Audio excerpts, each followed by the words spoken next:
इससे पहले कि हम जागरूकता अभियान की ओर आगे बढ़ें, हमें ये समझने की जरूरत है कि आज हम कहाँ खड़े हैं और नागरिक जो कि इस देश में मालिक है उसकी स्थिति क्या है। आज का वीडियो मैं 3 स्टेक होल्डर्स को डेडिकेट करना चाहूंगा।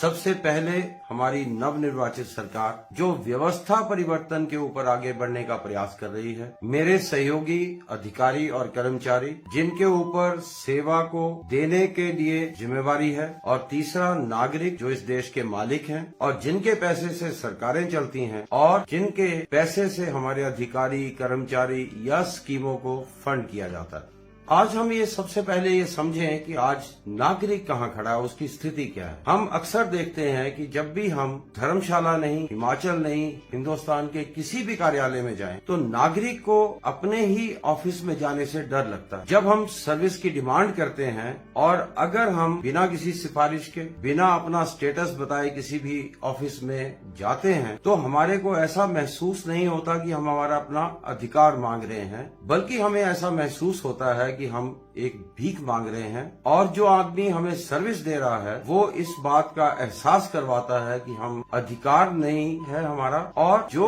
वो सर्विस हमें दे रहा है वो हमारे ऊपर एहसान कर। ये एक बड़ी खतरनाक प्रवृत्ति है अपने ही देश में नागरिक की। दूसरा, हम ये देखते हैं कि हमारे को नागरिकों को किसी भी स्कीम के बारे में, किसी भी योजना के बारे में या उसकी प्रक्रियाओं के बारे में जानकारी नहीं होती, जिसकी वजह से नागरिक डिमांड नहीं कर सकते। और नागरिक जब डिमांड नहीं करता है तो हमारी सरकारें और हमारी ब्यूरोक्रेसी वो सर्विस देने में बाध्य नहीं होती, वो अपना मजबूरी नहीं समझती। और कई बार ये प्रवृत्ति जो है वो स्पीड मनी को भी जन्म देती है, और कई बार सर्विस लेने से लिए नागरिक को बार बार सरकारी कार्यालयों के चक्कर लगाने पड़ते हैं और उसके ऊपर अपना पैसा खर्च करना पड़ता है। तीसरा, एक प्रवृत्ति आज हमारे सरकारों द्वारा नागरिकों के ऊपर थोपी गई है कि नागरिक जो ले रहे हैं ये उसका अधिकार नहीं है, बल्कि नागरिक एक लाभार्थी है।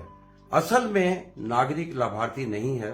जो सर्विसेज, जो स्कीम्स नागरिक लेने के लिए अपने ऑफिस में जा रहा है या सरकार के पास जा रहा है, उसके ऊपर उसका पूरा अधिकार है और वो लाभार्थी से कहीं ज्यादा है। हम ये देखते हैं कि हमारे नागरिकों की आकांक्षाएं बहुत नीचे चली गई हैं। आज कोई भी नेता या कोई भी अधिकारी आके कोई भी कमिटमेंट, कोई भी वादा, कोई भी अनाउंसमेंट कर देता है। हम लोग नागरिक कई समय से डिमांड कर रहे हैं, सुविधाएं मांग रहे हैं, डेवलपमेंट मांग रहे हैं, लेकिन वो मिल नहीं रही। तो जब कोई आदमी हमारे साथ बिना प्लानिंग के, बिना सोच विचार के कोई अनाउंसमेंट करता है या कोई वायदा करता है, तो हम उसको मानने पे मजबूर होते हैं, बाध्य होते हैं, और हम बिना कारण जश्न मनाना शुरू कर देते हैं। इसके साथ हम ये देखते हैं कि नागरिकों ने अब सरकार से डिमांड करना बंद कर दिया है। अब नागरिक खुद को ब्लेम करना शुरू कर दिया। उदाहरण के तौर के ऊपर हम देखते हैं कि हमारे पास कूड़ा फेंकने के लिए, कूड़ा को जमा करने के लिए पर्याप्त संसाधन नहीं है, लेकिन नागरिक को कहीं तो कूड़ा फेंकना है। तो हम देखते हैं कि हमारे आसपास नालों में, ढलानों में लोग कूड़ा फेंक रहे हैं। जब कूड़ेदान नहीं होने की स्थिति में नागरिक इधर उधर कूड़ा फेंक रहा है, तो नागरिक एक दूसरे को ब्लेम कर रहे हैं, सरकार से डिमांड नहीं कर रहे। जब नागरिक पार्किंग के लिए अपनी गाड़ी को कहीं खड़ा करता है, तो पार्किंग की सुविधा नहीं होने के कारण वो कहीं भी उसको पार्क करने के लिए बाध्य होना पड़ता है। इसमें नागरिक इकट्ठे होकर सरकार से डिमांड नहीं करते कि पार्किंग की सुविधा प्रोवाइड की जाए, लेकिन वो अपने को और अपने साथी नागरिकों को ब्लेम करता है कि हमारे पास पार्किंग सेंस नहीं है। सब बातों के साथ साथ हम ये देखते हैं कि आज हमारा नागरिक बहुत डरा हुआ सा महसूस करता है।